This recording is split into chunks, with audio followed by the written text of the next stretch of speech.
आइ पुवालिनि दालांखौ बेखेवनानै बे शिवरात्रिनि गोथार सानाव जोबोद मोजां मोनदों।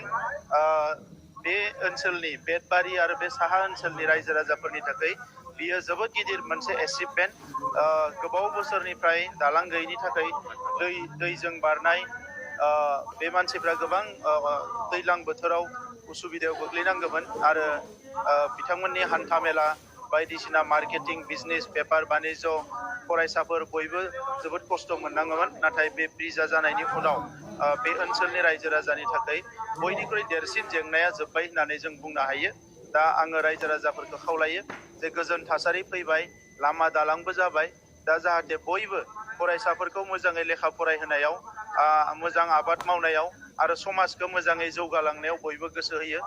बयबो जाहाथे खौसेयै हारिनि एना एनिफोरखौ गारनानै खौसेयै आवगायलांनायनि थाखाय आवगायबोयो, आं बेखौनो खावलायो। आरो UPPL हान्जानिफ्राय आं स्पेसियेलि खावलायनो सानो जे UPPL हान्जानि थांखियानो जाबाय सोरगिदिं जौगानाय, ओनसोलाव गोजोन थासारि लाबोनाय आरो जोंनि माहारिनि गासैबो जेंनाफोरखौ सुस्रांनानै बड'फा उपेन्द्रनाथ ब्रह्मआ दायित्व होलांनाय जि गेरेमसा बर' माहारि बेखौ दानायानो जोंनि थांखि। दा बे थांखियाव जाफुंसार जानांगौब्ला जों खौसेयै आवगायलांनांगोन। दा बेनिखायनो गासैबो थाखोनि सुबुंफोरखौ आङो खौसे जानो खावलायदों। लोगोसे चिरां जिल्लानि साहा ओनसोलाव बे बोसोरथामाव ओरैबायदि माखासे खामानि जादों जिखौ जोङो बिसायख'थियाव फोसावदोंमोन जे एबार डेभेलपमेन्टआ खोलाहानिफ्राय नङा साहानिफ्राय जानांगौ। बेबायदिनो दिनै साहा ओनसोलाव दैनि जगान माखासे JJMनि गेजेरजों जगान होनाय, लामा दालां बायदिसिना स्कुलफोरखौ थिग खालामनाय, बे गासैबो खामानिया सोलिगासिनो दङ।